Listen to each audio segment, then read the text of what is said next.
పవిత్రమైనది. హీరో లేడు, హీరోయిన్ లేదు, ఫైట్స్ లేవు, సాంగ్స్ లేవు, కానీ గూస్ బంప్స్ వచ్చే సీన్స్ మాత్రం ఉన్నాయి. ఒక్క సెకండ్ స్కిప్ చేయకుండా చూసేంత థ్రిల్లింగ్ ఎలిమెంట్స్ ఉన్నాయి. ఎంత కలెక్ట్ చేసింది Malayalam film industry top crosser అని అందరూ అంటుంటే ఏందో తీసారులే, నార్మల్గా ఆర్ట్ ఫిల్మ్ తీసి అయిపించుకుంటున్నారు అనుకున్నాను, కానీ ఐ వాజ్ బ్లోన్ అవే అండి. ఫస్ట్ థింగ్స్ ఫస్ట్, ఇది నాన్ స్పాయిలర్ ఒపీనియన్ అండి. సో ఈ వీడియో చూసాక కూడా మీరు హ్యాపీగా మూవీ చూడొచ్చు. ప్లాట్ అందరికీ తెలిసిందే. మంజుమేల్ అనే ఒక ఊరు నుండి ఒక bunch of friends tour plan చేసుకుని గునా కేవ్స్కి వెళ్తారు.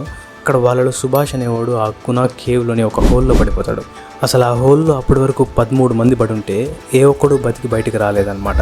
సో అసలు ఈ సుభాష్ బతుకుతాడా, బయట ఉన్న బాయ్స్ సుభాష్ని కాపాడతారా లేదా అనేదే ప్లాట్. చెప్పడానికి చాలా చిన్న ప్లాట్ అండ్ సినిమా కూడా ఆబ్వియస్లీ సాంగ్స్ అండ్ ఫైట్స్ ఏం లేవు కాబట్టి ఇంచుమించు 2 hours ఉంటుంది. బట్ డ్యామ్, అసలు వీళ్ళు ఎలా ఆలోచించి సినిమాలు తీస్తారో తెలియదు, కానీ literally edge of the seat thriller అండి. నేనైతే ఎమోషనల్ సినిమాలు చూసి ఏడ్చే టైపు. అట్లాంటిది ఈ సినిమాలో ఒక 2 సీన్స్ని చూసిన తర్వాత కళ్ళలో నీళ్ళు తిరిగాయి అనమాట. అలాగే ఎగ్జాక్ట్గా ఇంటర్వ్యూకి ముందు ఒక సీన్ ఉంటుంది. దీని అమ్మ అసలు నార్మల్గా అప్పటి వరకు టెన్షన్ బిల్డప్ చేసి రివీల్ చేసే సీన్ అది. అండ్ అది ఒక ట్రాన్సిషన్తో రివీల్ చేస్తారు. అండ్ అప్పుడు వచ్చే ఆ సీన్ విత్ ఆ sound effects literally one of the best అని అంటాను. ఐ మీన్ ఆ ట్రాన్సిషన్ ఏదైతే ఉంటుందో దాన్ని గుర్తుపెట్టేసుకుంటారు డెఫినెట్గా, ఆ లెవెల్ అది. అండ్ మూవీలో గుడ్ ఆస్పెక్ట్స్ గురించి మాట్లాడుకోవాలి అనుకుంటే మెయిన్గా డిస్కస్ చేయాల్సిన పాయింట్స్ అయితే 4 అండి. Cinematography and colour grading, Guna cave sets, ప్రియతమా సాంగ్ రెఫరెన్స్, యాక్టింగ్. ముందుగా యాక్టింగ్ గురించి మాట్లాడుకుంటే అన్ని సినిమాల్లో లా కాకుండా దీంట్లో బంచ్ ఆఫ్ ఫ్రెండ్స్ ఉంటారండి. అండ్ అందులో ఏ ఒక్కరు కూడా యాక్ట్ చేస్తున్నట్టు అనిపించదు. మలయాళం సినిమాలంటేనే రియలిజం అని ఒక పేరు ఉంటుంది అనమాట. ఈ సినిమాలో అయితే అస్సలు చెప్పాల్సిన పని లేదు. ఫ్రెండ్స్ గ్రూప్లో యాక్ట్ చేసిన ఈచ్ అండ్ ఎవ్రీ ఇండివిజువల్ చింపావతలు పరేశారు. అండ్ ఇక్కడ ఒక చిన్న ఫన్ ఫ్యాక్ట్ చెప్తాను, అది పెద్ద స్పాయిలర్ ఏం కాదు అండి. అదేంటంటే ఈ మూవీలో ఫస్ట్లో టగ్ ఆఫ్ వార్ ఆడతారనమాట. అంటే అదేనండి, అటుపక్క కొంతమంది అండ్ ఇటుపక్క కొంతమంది తాడు పట్టుకొని లాగే గేమ్ ఉంటుంది అదే. సో అందులో ఒక సైడ్ రియల్ మంజుమేల్ బాయ్స్ అయితే రెండో సైడ్ రియల్ మంజుమేల్ బాయ్స్ అనమాట. కూల్ కదా. ప్రియతమా సాంగ్ రెఫరెన్స్. అసలు సినిమాలో మెయిన్ హైలైట్ ఏంటంటే కమల్ హాసన్ యాక్ట్ చేసిన గునా మూవీలోని ప్రియతమా నీవచట కుశలమా అనే సాంగ్.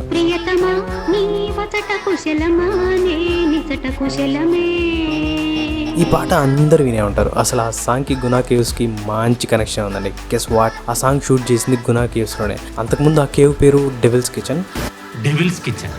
అండ్ ఆ సినిమా షూట్ తర్వాత ఆ ప్లేస్ ఇంకా పాపులర్ అయ్యి గునా కేవ్స్ అయిందనమాట.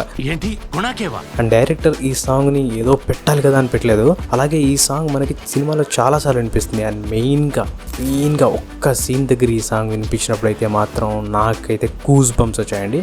నా సీన్ అండ్ సిచ్యువేషన్ ఇంపాక్ట్ అలా ఉండింది మరి.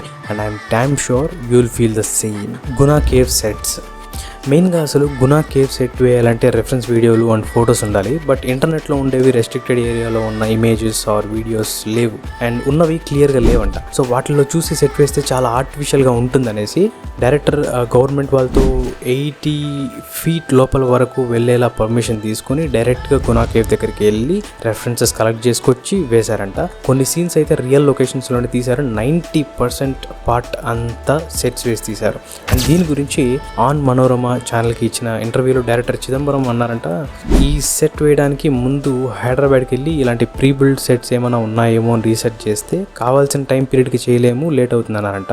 సో కొడైకెనాల్లో ఫైబర్ అండ్ కావాల్సిన థింగ్స్ తీసుకొని ఒక పాడుబడిన గోడౌన్లో గునా కేవ్ సెట్ వేసి షూట్ చేశారు. అండ్ అవి చాలా మ్యాసివ్గా ఉండేవంట. ఇన్ఫాక్ట్ మీరు సినిమా చూసేటప్పుడు డెఫినెట్గా అలానే ఫీల్ అవుతారు. ఎందుకంటే నేనైతే సినిమా చూస్తున్నంతసేపు అది రియల్ లొకేషన్లోనే తీశారని అయితే అనుకున్నాను. సో అంత ఆబ్వియస్గా అంత రియలిస్టిక్గా ఉండింది అనమాట set designing. So కుదోస్ to set designers.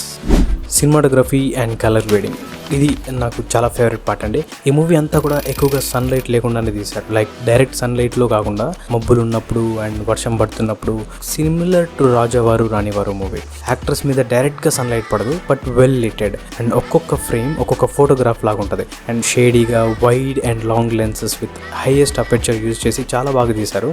And images అయితే చాలా షార్ప్ అండ్ క్రిస్ప్గా కనిపిస్తాయి మన కంటికి, with subtle colour grading. And more over కొన్ని సీన్స్లో అయితే సినిమాటోగ్రఫీ వల్ల ఇంకా చాలా ఎన్హాన్స్ అయిందని డెఫినెట్గా మెన్షన్ చేయాల్సిందే.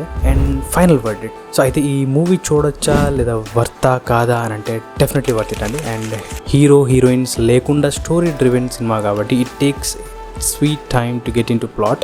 లైక్ 2 గంటల సినిమాలో first half an our character introduction and వాళ్ళ బాండింగ్ చూపించడానికి సరిపోతుంది. And once they reach Guna caves అసలైన స్టోరీ స్టార్ట్ అవుతుంది. అసలు ఈ సినిమాకి మెయిన్ హీరోనే స్క్రీన్ ప్లే అండి. చిన్న ప్లాట్ ని పట్టుకొని సీట్ ఎడ్జ్ థ్రిల్లర్ గా తీసారంటే మీరే ఇమాజిన్ చేసుకోవచ్చు స్క్రీన్ ప్లే ఎంత గ్రిప్పింగ్ గా ఉంటుందో. సో చూడాలి అనుకునే వాళ్ళు డెఫినెట్ గా చూడొచ్చు, వర్త్ వాచింగ్.